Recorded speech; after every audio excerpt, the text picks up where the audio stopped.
I'm the Explosion, it's the backlog, and I did 3 Castlevanias this week, which was likely a questionable decision, especially since I think I did all 3 in under 2 days.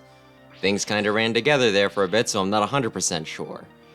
I started off with Super Castlevania 4, originally for the Super Nintendo. I really don't know what happened with this one, but before I get into that, the format is the same as normal. You're a Belmont, you have a whip, you kill Dracula. You can attack forwards and back, up and down, and diagonally, which is good. You can also kind of wiggle it, which is kinda silly, but can also block some projectiles, so it's not completely worthless. Sub-weapons are back and work pretty much the same. Simon is still slow, but he doesn't seem as slow as normal. It could be the extra sprite details and animations playing tricks on me though. Oh, and there are hooks hanging in some locations that you can latch onto with your whip to swing about. The game is better than just about every other game on the Castlevania collection. You have more movement options, the controls work a bit better, and the Super Nintendo can do a bit more with sprites than the NES, so it's not only easier to tell what you're looking at, but also make the monsters you face appear creepier as well. Yet despite all that, I really didn't have a great time with this game. At first I was pretty bored with the easier starting levels, then as time went by and I started getting into the harder stuff, I was getting really frustrated with the typical Castlevania culprits, such as stairs, enemy placement, and constantly spawning baddies, and there was no point where I was between these two states. And like I said, this is clearly a better game than much of what I've played so far, so these feelings are especially vexing. The main factor I can think of is that I've just played too many of these games too closely together. Sure, each game has their own unique gameplay elements. The visuals can vary a good bit depending on the format, and a few even use different genres, but pretty much every one has you walking slowly with awkward jumps, slinging a whip with a decent bit of delay, and tackling the same basic enemies, with death being a major boss and the final opponent being Dracula. The only exception to this being Kid Dracula, where you play as the guy himself as a twerp in a bad Mega Man knockoff. Come to think of it, could the whole Castlevania series have been prevented if I just had not beaten that one? Either way, most of the games feel pretty much the same, and unlike a series like Mega Man, which I have now mentioned twice, that I adore and look for excuses to play more of, when it's something like Castlevania, which each game is a frustrating chore, doing one right after the other really starts to wear on a person, or at least on me.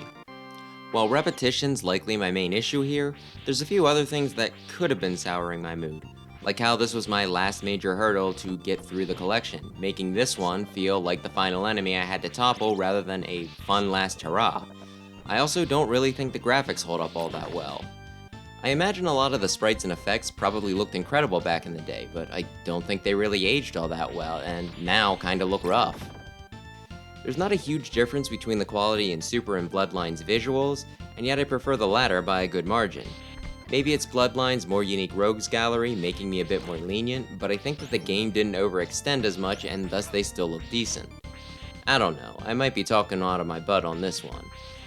To summarize, I didn't like Super Castlevania 4. I wanted to like it, I think I should have liked it, and I feel very cheated that I didn't, but I'm not really sure who I can blame it on. Maybe my stubborn perseverance? I would recommend people giving the game a go, maybe even making it one of the first Castlevania games that they play so that they don't overdose on the series like I did and have that hamper the experience. Then I went through on my promise and beat Castlevania 2, Simon's Quest. On my first attempt, I got stuck because I could not figure out how to use my secondary weapon, which, surprise surprise, it worked the same way it did in every other game, so that was kinda dumb of me. This time though, I not only put that together, but also used a video playthrough to figure out everything I needed to do, step by step. This really highlighted what a bizarre game this is. To go back to Mega Man again, because Mega Man is the epitome of video games, the end-all be-all of perfection in the medium, back when Mega Man 2 came out, almost everything was weak to the Metal Blade. The creators cited the reason why as being because putting in secrets and exploits like this were a good way to get coverage in gaming periodicals, and Simon's Quest seems to have taken this to the extreme. Just about every step in this game is so esoteric and obtuse that it seems unlikely that the vast majority of players would be able to clear this title without some sort of guide to help. While I'm sure a manual would have cleared up a few details, there are so many steps that seem to have no logic to them, and in some cases, even while following along with the video, I wasn't sure whether some steps were even necessary or what they specifically accomplished. Still though, I didn't hate playing through it this time around as much as I thought I would. Trying to navigate an interconnected world with a vague series of steps to progress, with no idea how areas connected to each other and no map to help was a nightmare, but following along and mimicking the path, the game felt almost linear, and more like a series of levels, which was much more manageable. This game is also much easier than most of the other titles. Part of it might have been the non-linear format, making it harder to make a scaling level of challenge, so most areas are around about as hard as the others. There's also the day-night cycle, where enemies get stronger when it gets dark, so maybe trying to balance that out so that foes didn't become impossible at night, they just ended up making everything easier overall as a result.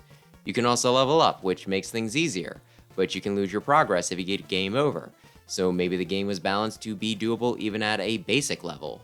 You also need to grind for currency to buy some of the equipment you need, so maybe things were made simpler to deal with just so that repeatedly killing the same enemies over and over was less of a frustration.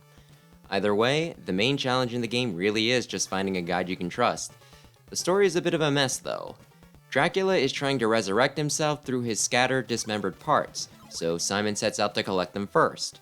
Checks out so far, but when he gathers them up, he takes them to an altar where Dracula revives himself. Maybe there's some implication here that I'm missing, but it almost makes it seem like Simon did the job for the dude. The ensuing final boss is pretty underwhelming, so I guess it's not too big of a deal, but what happens after is another kind of odd part of the story. The game keeps track of how many days pass, and depending on how long you took determines the outcome. The guide I was following got the good ending, and it was all blue skies with Simon taking out Dracula and giving him a cute little grave to ideally never rise from again. I, however, wasn't quite as tight with my timing, taking just one day longer and getting the neutral ending. Simon still taking out Drac, but succumbing to his own wounds afterwards for a double knockout. There's apparently an outcome worse than that too, if you really dither about, as you would expect if you somehow beat this game without a guide. I guess this was a way to encourage replayability, trying to whittle down your time each playthrough, but I imagine it would come as quite a slap in the face to anyone actually beating it legitimately. Either way, I imagine it was a novel idea at the time. This game has a lot of those, like the day-night cycle, the more open-ended world with a focus on exploration and experimentation, and you can even use different abilities by equipping the different, various Drac pieces you find. Though that did take me a while to figure out, and some of the forms, I still have no idea what effects they give. The game really doesn't seem to live up to its lofty ambitions, and it comes across as more of a confusing mess than anything. I think I said this last time, but I really think this game could work well as a remake, it tightening up some things, adding in a map, and either making some objectives clearer or at least giving better hints. As it stands, I really wouldn't recommend Castlevania 2 to anyone, and if someone out there was foolhardy enough to give it a go anyway, I'd ask them to please not be too proud to use a guide. You will hate this game without one for sure, and only probably dislike it with one. Just because I didn't want to end things like this, I went back and played Bloodlines again, this time with Lacard, who has a spear-like weapon. It's also got pretty good reach. He can also attack up and diagonally, but only when he's on the ground. In the air, he can only do the standard frontal attack, and can stab downwards to fall faster. Still though, he can attack through floors, unlike Morris, who would latch onto them instead, and Lacard can crouch and then jump to get a good bit of extra height, though just straight up and down. I picked this one up again because I wanted to end on a good note, and once again, it was a delight to play. Like I've said before, on the collection, the only two titles I liked were this and the original, and having a second character to choose from gave me another excuse to do a second run. While I still definitely made use of save states, I did so much less and it really felt like I was getting the hang of it. Of all the Castlevanias I played, this is the only one I have some confidence I could do a legitimate run-up, which only adds to my warm feelings. If you're only going to play one of the original titles, I would recommend this be it. And with that, the Castlevania collection is finally cleared and we can take the backlog down to 107. Not really sure how I feel about the whole thing, since the games made me frustrated and miserable more often than not, but I do like experiencing the classics, for better or worse. At the very least, it was something I could clear consistently for something to talk about. Other than that, I'm still streaming Mega Man stuff over on the Victory Tricksters, because that series is the best anything of any medium, and Capcom, please make more besides just the gacha stuff. Not sure what I'll get up to next week, but for now, thanks for watching, and please consider subscribing if you're interested on my self-imposed journey to clear my backlog.